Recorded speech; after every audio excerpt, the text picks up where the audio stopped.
और यदि अपने को टिकट मिलती है तो भी मैं ताकत से चुनाव लड़ूंगा। एक ही वादा है कि युवा परेशान न हो, तुम्हारा भाई बन के काम करूंगा। मुंह में तो राम है पर इनके दिल में नाथूराम है। जैसे 2014 में जब देश का चुनाव हुआ तो मोदी जी ने एक नारा दिया, अच्छे दिन। तो अच्छे दिन और इनका विकास, ये दोनों सगे मौसी के लड़के हैं। जिसको हम बोलते हैं शोषित तबका, अंतिम व्यक्ति, उसको भी कुछ फायदा। हमारी ही पार्टी के बहुत सारे लोग नोट तंत्र में सरकार युवाओं को, रीवा के युवाओं के लिए कोरेक्स की शीशी पकड़ाई है। ऐसा कोई चौराहा नहीं होगा जहां कोरेक्स बिक ना रही हो। क्या माता पिता भी पुराने हो जाते हैं? उनसे ये पूछना चाहिए कि यदि उनके माता पिता पुराने हो जाते हो तो हो सकता है बदल देते हो। महापौर के चुनाव के पहले मैंने कई इंटरव्यू में कहा था कि इस बार रीवा में कांग्रेस का महापौर होगा, रिमोट महापौर नहीं होगा।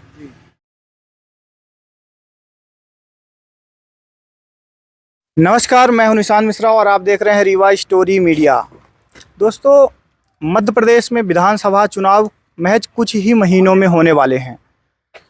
चाहे बीजेपी हो या कांग्रेस, हर पार्टी के कैंडिडेट टिकट प्राप्त करने के लिए लगे हुए हैं। हालांकि अपने क्षेत्र से अपनी जनता के लिए निरंतर प्रयास करते हैं, काम करते हैं और पार्टी के लिए भी काम करते हैं। तो टिकट मांगना, दावेदारी करना उचित है। रीवा की राजनीति और रीवा के विकास के मुद्दे में आज हमारे साथ कांग्रेस के युवा नेता विनोद भैया जुड़े हैं। आज हम इनसे रीवा के विकास और राजनीति के बारे में बात करेंगे। सर्वप्रथम भैया, मैं आपका बहुत बहुत स्वागत करता हूं। बहुत बहुत नमस्कार। आपके चैनल के माध्यम से जो लोग भी आपके इस इंटरव्यू को देखें, मैं उन सबको नमस्कार करता हूँ। भैया, सर्वप्रथम रीवा में विकास के बहुत ढिंढोरे पीटे जा रहे हैं बीजेपी के ओर से। तो आपके हिसाब से रीवा में क्या ऐसी मूलभूत सेवाएं हैं जो अभी तक रीवा की जनता को प्राप्त नहीं हुई है और आपके हिसाब से प्राप्त होनी चाहिए थी? विकास के मुद्दे पे आप किस पायदान पे रीवा को देखते हैं? देखिए, मैं कुछ भी बोलूँगा तो लोग, और ख़ास तौर पे सत्ता पक्ष के लोग, ये सोचेंगे कि कांग्रेस का व्यक्ति है, कांग्रेस की विचारधारा की बात कर रहा, इसलिए ऐसा बोल रहा। यह प्रश्न तो जनसाधारण से बात हो तो ज़्यादा अच्छा है, वो बताएंगे। बाकी इन 20 सालों में रीवा हमारा बहुत पीछे चला गया। ये बात सही है। 2-4 फ्लाईओवर बनाने के बाद अपने आप को स्वयंभू विकास पुरुष और अपनी पीठ खुद ऐसे थपथपाने की आदत है कुछ नेताओं को, रीवा के सत्ताधारियों के। बाकी ना, रीवा में शिक्षा है जो पहला बिंदु है, शिक्षा। दूसरा है स्वास्थ्य और तीसरा है शांति। शांति से तात्पर्य हमारी माताओं बहनों की चेन स्नैचिंग, आए दिन मर्डर, ये सब।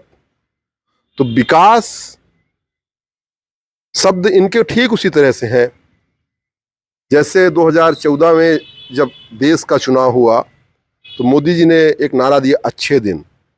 तो अच्छे दिन और इनका विकास, ये दोनों सगे मौसी के लड़के हैं। जब आप इनको देखोगे तो ना अच्छे दिन आए, और जब दूसरी तरफ देखोगे तो ना इनका विकास आया। विकास इनका हुआ होगा ठेकेदारी के माध्यम से, विकास इनका हुआ होगा कि किस प्रकार से हम योजनाओं को ला करके उसमें हम लूट खसोट करें, इसका इनका विकास होगा। यही मेरा मानना है। बाकी इन्होंने किया कुछ नहीं, धरातल पे इनका कुछ काम नहीं है कि जो जनता के लिए हो। हर तरफ इनकी जो मुद्दे हैं ये सिर्फ परेशान किए। भैया, विकास की बात आई तो अभी सुपर स्पेशलिटी हॉस्पिटल विकास में ही गिना जाता है। स्पोर्ट्स कॉम्प्लेक्स बनाया गया और ओवर ब्रिज बनाए जा रहे हैं, ये सब क्या है? मैंने पहले भी बोला आपसे, मैंने बताया कि विकास एक ऐसा शब्द है जन भावना से जुड़ा कि जिसको हम बोलते हैं शोषित तबका, अंतिम व्यक्ति, उसको भी कुछ फायदा हो, वो भी सुकून से 2 रोटी खा सके और सो जाए। विकास, ठेकेदारी हो रही है। और आपने सुपर स्पेशलिटी की बात की, मुझे अपने जीवन का जो सबसे भयावह काल नजर आया, वो आपने भी देखा, हमने भी देखा, पूरी दुनिया ने देखा, कोरोना का काल। और जब कोरोना का काल आया तो वही विकास पुरुष उन्होंने बताया कि उनको कोरोना हो गया, ट्विटर फेसबुक के माध्यम से, और एडमिट हुए भोपाल में जाके। इतनी अच्छी अस्पताल बनवाए थे तो रीवा में क्यों एडमिट नहीं हुए? रीवा में क्यों एडमिट नहीं हुए? भोपाल क्यों भाग गए? इसका मतलब तुम्हें अपने रीवा की हॉस्पिटल पे भरोसा नहीं था। दूसरा, ये तब का मुद्दा। दूसरा एक अभी का मुद्दा कि एक दरोगा ने अपने ही टीआई को गोली मार दी और वो टीआई उनकी सुपर स्पेशलिटी में जाके एडमिट नहीं हुए, वो एक प्राइवेट हॉस्पिटल में एडमिट हुए, और प्राइवेट हॉस्पिटल में भी एडमिट होने के बाद बाहर के डॉक्टरों को बुलाया गया।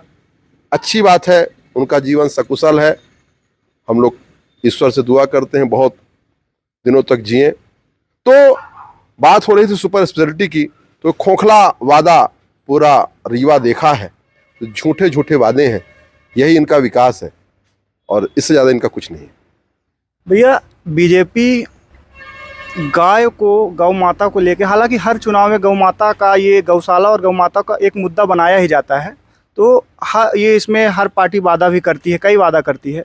तो बीजेपी बहुत सारे वादा ऐसे करती है गौ माता को लेके, और गौ माता आप कहीं भी रीवा विधानसभा में किसी भी रोड में चले जाइए, गौ माता और मवेशियाँ, आवारा मवेशी, एक तो एरा प्रथा से किसान परेशान हैं और इससे उनको भी दुर्घटनावश उनकी भी जान जाती है, गौ माताओं की भी, और जो उससे एक्सीडेंट होते हैं उनकी भी जाती है। तो इसमें आप क्या कहेंगे गौ माता? देखिए, भारतीय जनता पार्टी से जुड़े लोगों का, नीचे वाला व्यक्ति हो चाहे टॉप लेवल का नेता हो, इनके मुंह में तो राम है पर इनके दिल में नाथूराम है। ये मुंह में राम राम कहते हैं और दिल में ये नाथूराम, इनके अंदर दिल में इनके नाथूराम रहता है। ये जो गाय की बात की, गौवंश की बात की, एरा प्रथा की बात की, चौराहों के कहीं सड़कों में जो आप ये दिखाई देती है ना, ये किसी पार्टी का मुद्दा नहीं है, ये तो दर्द का मुद्दा है। किसी का इकलौता बच्चा एक्सीडेंट होता है, तत्काल मर गया। गाय भी मर रही है, मनुष्य भी मर रहा है, तो इनको ये दिखाई नहीं देता। ये गौशाला कहते हैं। आने वाली पीढ़ी तो ये समझेगी कि पहले हम लोग गांव में रहे, देखे किस प्रकार से मवेशियों को अंदर बेड़ा जाता था, उनको अलग अलग सार होती थी, उनके रखने की व्यवस्था होती थी। अब तो जो आगे आने वाली पीढ़ी है, बच्चे समझेंगे कि सड़कें यही इनकी गौशाला वहीं पे है। भाई यदि किसी ने पाल रखा है तो उसके खिलाफ कार्रवाई करो भाई, वो अपने घर में रखे। और मैं तो इसमें सबसे बड़ा दोष जितने भी कलेक्टर हुए उनको देता हूँ। चलो, सत्ता तो आती जाती रहती है, सरकारों का काम है, तुम क्यों नहीं कार्रवाई करते? उनको दिखना चाहिए, उधर उनका ध्यान ही नहीं है। तो ये एक बहुत ही दर्द का मुद्दा है और इसमें हमारी सरकार आएगी। आप देखो छत्तीसगढ़ में हम गोबर खरीद रहे हैं, हम गौमूत्र खरीद रहे हैं। छत्तीसगढ़ में एफआईआर होती है कि आज मेरे घर से गोबर चुरा लिया गया, और यहाँ लेने वाला कोई नहीं। यहाँ लेने वाला क्या, खुलेआम घूम रहे हैं। किसान परेशान है। किसान दो प्रकार, जैसे किसी का बेटा मर गया तो उससे पूछो उसका आहत क्या होगा। उसी प्रकार से जब लहलहाती फसल किसानों का ये गौवंश खा रहा है, उस समय एक तरह से उसका बेटा ही मर जाता है। लहलहाती फसल किसानों की जब खा लेते हैं ना, उस समय उससे पूछो। हम लोग गाँव में जाते हैं, कहते हैं भैया आपकी पार्टी सबसे पहले यही करना। तो हमारे पार्टी में हम लोगों ने लिख के भी दिया, हमारे घोषणा पत्र में भी होने वाला है कि एरा प्रथा पूर्णतः बंद करेंगे। और आपको पता भी होगा, आपके चैनल को जो लोग देख रहे होंगे, हमारी 15 महीने की सरकार रही थी, कमलनाथ जी ने कितना काम किया गौशाला में। और गौशाला में जब काम हुआ तो प्रति गाय का खर्चा हम लोगों ने 20 रुपए रखा था, और अब ये 1 रुपए कुछ पैसे रखे, तो अंतर 1 रुपए 60 पैसे। अंतर स्पष्ट है, साफ है कि हम 20 रुपए दे रहे थे एक गाय में, और ये 1 रुपए 60 पैसे। तो अब समझ जाओ कि ये गौवंश बचाना चाहते हैं कि क्या करना चाहते हैं। जो मैंने पहले कहा कि इनके मुंह में राम और दिल में नाथूराम, वो यथार्थ है, सत्य है। भैया, हाथी खरीद तो सब लेते हैं लेकिन उसको पाल नहीं पाते। तो ऐसे ही आपकी सरकार ने किया, इसलिए जब 18 महीने की सरकार आई तो ये गौशाला बनवाना ही नहीं चाहिए था, क्योंकि आप लोगों ने गौशाला बनवा के छोड़ दिया, एक अच्छा काम किया। उसके बाद आप ये उस समय बजट था, ये मैं आपको बजट बता दूं, था 132 करोड़ का, और जब आपकी सरकार गई तो ये घटा के 11 करोड़ कर दिया गया, मतलब 90% की कटौती की गई। तो ये तो मतलब ये गौशालाओं के लिए तो गौ माताओं के लिए आप लोग अगर ये गौशाला नहीं बनवाते तो ये दुर्गति उनकी गौशाला में नहीं होती। देखिए, हमारी नीयत साफ है, हमारी नीति साफ है। कांग्रेस पार्टी बहुत सारे ऐसे काम करती जनहितैषियों की जिसका ढिढोरा नहीं पीटती। अब ये आंकड़ा आप लाए हो, मुझे नहीं पता कहाँ से है। ये दैनिक जागरण की। अच्छा, बहुत बढ़िया। आप पत्रकार हो, खोजी पत्रकार हो, तो आप खुद देखो कि एक तरफ 132 करोड़ और दूसरी तरफ 11 करोड़। तो हमारी नीयत और नीत साफ है। हम जनता के पास गए तब हमारी 18 में सरकार बनी थी, ठीक है। हमारी ही पार्टी के बहुत सारे लोग नोट तंत्र में बिक गए। लोकतंत्र की चुनी सरकार कमलनाथ की थी, और ये जो शिवराज जी की ये सरकार है नोट तंत्र की सरकार बनी है। तभी तो दिलेरी से कुछ कह नहीं पाते, और केवल नोट तंत्र से सरकार बनी और लूट तंत्र में लगे हैं। इसके अलावा इनके पास है क्या? इसके अलावा इनके पास कुछ नहीं। अच्छा भैया, हाल ही में पीएम नरेंद्र मोदी की आर्थिक सलाहकार परिषद जो के अध्यक्ष हैं विवेक देवराय, उनका एक अखबार में बयान आया था कि इस संविधान को बदल लेना चाहिए, हमको नए संविधान की उन्होंने मांग की। इसमें क्या कहेंगे कि संविधान वास्तव में पुराना हो गया, इसको बदलने की जरूरत है? क्या माता पिता भी पुराने हो जाते हैं? उनसे ये पूछना चाहिए कि यदि उनके माता पिता पुराने हो जाते हो तो हो सकता है बदल देते हो। हम लोग तो ये देश संविधान के दम पे तो चल रहा है। कांग्रेस पार्टी हो या भारत देश के कितने ऐसे वीर सपूत रहे होंगे जिन्होंने हंसते हंसते फांसी पे झूला था, तो इनके लिए झूले थे कि ये संविधान बदलेंगे।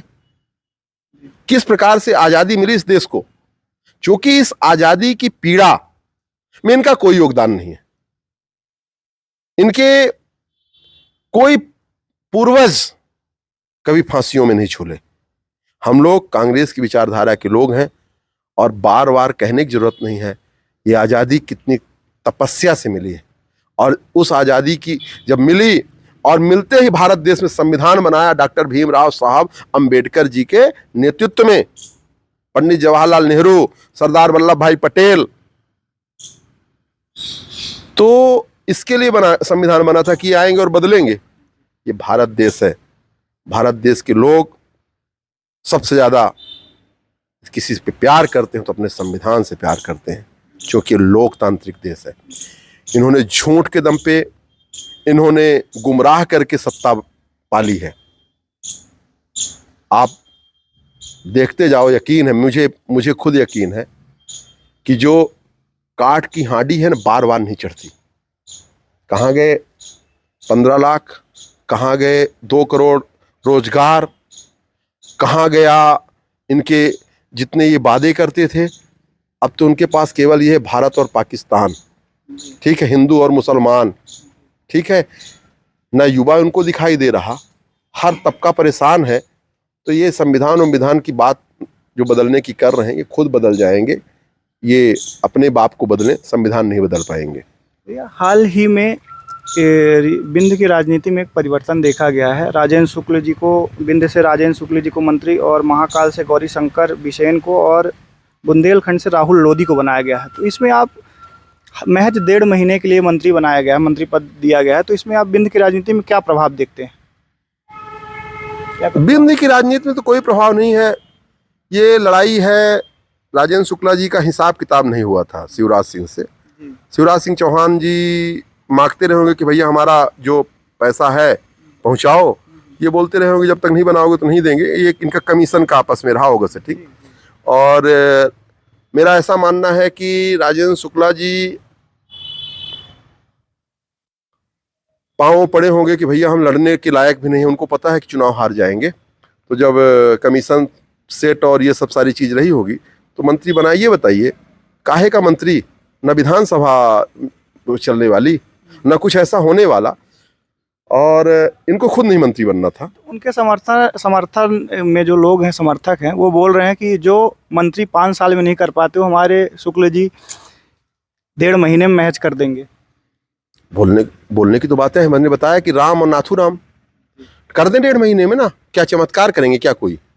भैया ये जो गौवंश इधर उधर भटक रहा है, इसी को कर दें, इसी से छुटकारा दिला दें।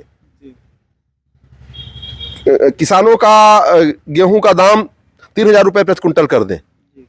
क्या क्या करेंगे राजेंद्र शुक्ला जी? हाँ, एक आठ ठो जमीन बाकी होगी, उसी को ले जाके समदड़िया को दे देंगे और वो पैसे, ये मैनेजमेंट के आधार पे इनको मंत्री बनाया गया है। ये अच्छे मैनेजर हैं, नेता थोड़ी हैं।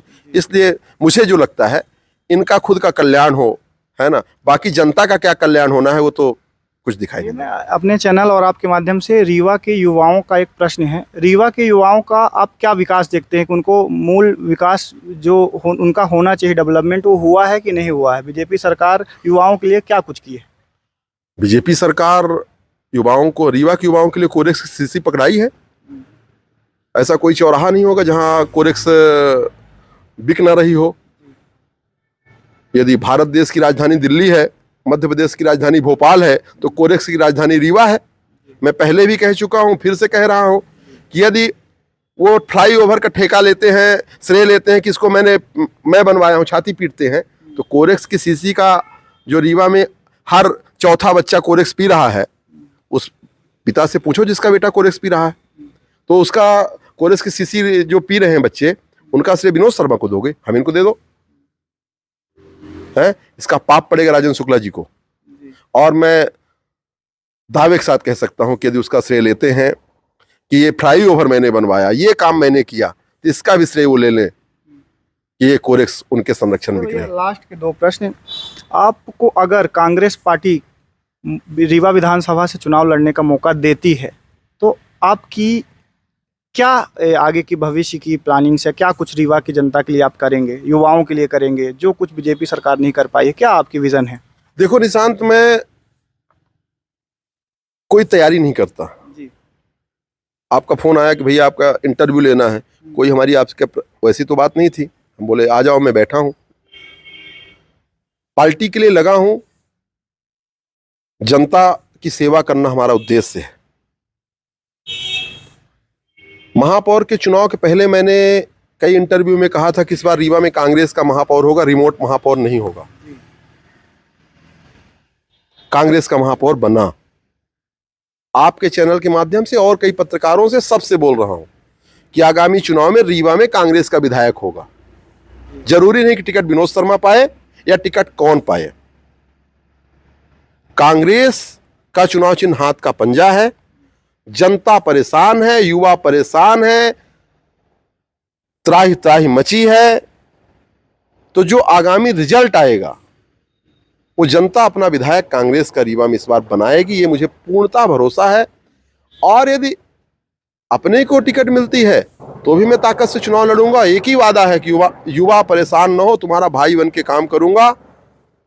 और परिवार के हिस्से के यदि मैं बड़ा हूं तो जिस प्रकार से छोटे भाई के लिए कि तुम्हारी ये व्यवस्था हो जाए, वो व्यवस्था करूंगा।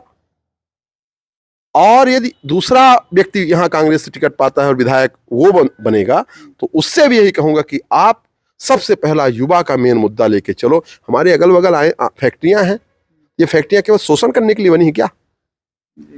कहते हैं इतना बड़ा सोलर प्लांट लग गया, शोषण करने के लिए लगा है क्या? 40% से ज्यादा हिस्सेदारी अपने रीवा के लोगों की होगी। वहां पे नौकरी करते रीवा के लोग मिलेंगे। आप इसको रिकॉर्ड करके देख लेना, हमारी सरकार बनेगी, हमारे कांग्रेस का रीवा का विधायक होगा, तो 40% से ज्यादा लोग यहाँ के युवा इन जो हमारी कंपनियां हैं यहाँ पे काम करेंगे, नौकरी देंगे, नहीं तो इनको ये बाहर हो जाएंगे। ये हमारा वादा रहेगा। अच्छा भैया, लास्ट प्रश्न एक और है। राखी अभी कल राखी थी, तो राखी में शिवराज सिंह चौहान जी का एक बयान आया था, 450 रुपये सिलेंडर कर दिया था, लेकिन यहाँ जो बहनें गई सिलेंडर लेने, उनको 450 रुपये सिलेंडर दिया नहीं गया था। उसमें क्या कुछ कहेंगे आप? देखिए, ऐसा है कि शिवराज सिंह चौहान जी को 18 साल बाद बहनें याद आई हैं। इतना झूठा, इतना लबरा व्यक्ति प्रदेश का मुख्यमंत्री और झूठा लबरा हो। इस प्रदेश में कुंवर अर्जुन सिंह जैसे भी मुख्यमंत्री रहे हैं, इस प्रदेश में पंडित द्वारिका प्रसाद मिश्रा जैसे ही मुख्यमंत्री रहे हैं। ये वो प्रदेश है।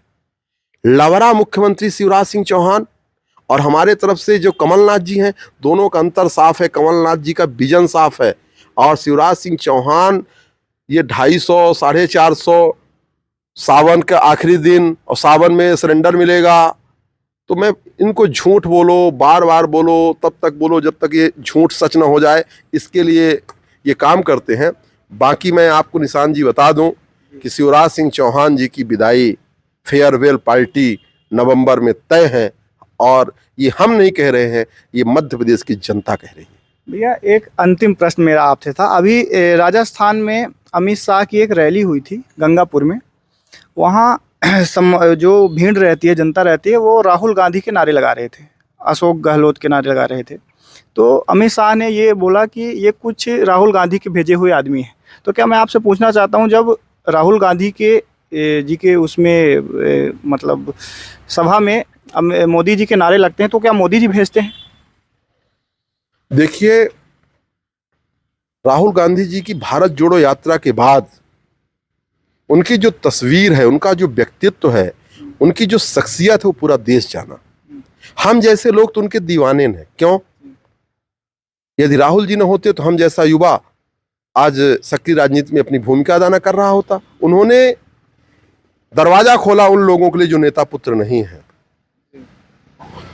तो राहुल गांधी जी ने ये बताया कि ये देश प्रेम और मोहब्बत से चलता है, ये देश विजन से चलता है, ये देश केवल झूठे सपने दिखा देने से नहीं चलता, उसको परिपूर्ण करने से चलता है। तो राजस्थान हो, अभी हमारी कर्नाटक में कल हम लोगों ने बहनों को 2000 रुपए दिया, वादा किया था, 2000 रुपए लॉन्च हुआ, रक्षाबंधन के दिन लॉन्च हुआ। हम वहाँ दे रहे हैं, छत्तीसगढ़ में दे रहे हैं, राजस्थान में दे रहे हैं। तो हमारी जो नीयत है, हमारी जो नीतियाँ हैं, नीतियाँ जनता के हित में हैं और नीतियाँ पवित्र हैं। हमारी नीति में कोई चोरी नहीं है, नीति में कोई बेईमानी नहीं है। तो राहुल गांधी जी ने यही लोगों को सिखाया है, और राहुल गांधी से पूरा देश बहुत ज़्यादा प्यार करने वाला है। इतना सत्य बोलने वाला नेता किसी पार्टी में नहीं। मैं कांग्रेस पार्टी में हूँ इसका मतलब ये नहीं, बीजेपी में भी बहुत अच्छे अच्छे लोग हैं, ऐसा नहीं है। कांग्रेस पार्टी में भी कुछ लोग ऐसे हो सकते हैं, पर राहुल जी ने हमेशा कहा कि सत्य बोलो और डरो मत। आपके चैनल के माध्यम से भी यही कहता हूँ कि काम चाहे जो मिले, पवित्रता के साथ करो, ईमानदारी से काम करो। सत्य बोलता हूँ, सत्य बोलने के लिए लोगों से भी कहता हूँ। और आपके चैनल के माध्यम से एक चीज़ और कहूँगा कि मेरे प्रिय युवा साथियों, नशा से दूर हो जाओ। ये कोरेक्स आपको ख़त्म कर देगा। सपने देखो, और ऐसे सपने देखो उसको पूर्ण करो, अपने परिवार के हिस्सा बनो, अपना नाम रोशन करो, अपने घर में माता पिता का और सबका। मेरा मोबाइल नंबर तो कॉमन है, एक बार हमसे फ़ोन करो, आपके हर सुख दुख में विनोद शर्मा खड़ा मिलेगा। डरो मत, प्यार करो, इतना ही बोलूँगा। चलिए, बहुत बहुत धन्यवाद। हमारे साथ थे युवा कांग्रेस नेता विनोद भैया। इन्होंने हमारे चैनल के माध्यम से अपने विचार साझा किए आप लोगों के साथ, और बहुत ही हमारे प्रश्नों का बहुत ही बेबाकी से उत्तर देने का प्रयास इन्होंने किया। फिर इस वीडियो में इतना ही, फिर किसी वीडियो में मिलेंगे ऐसी ही शख्सियत के साथ। तब तक के लिए धन्यवाद।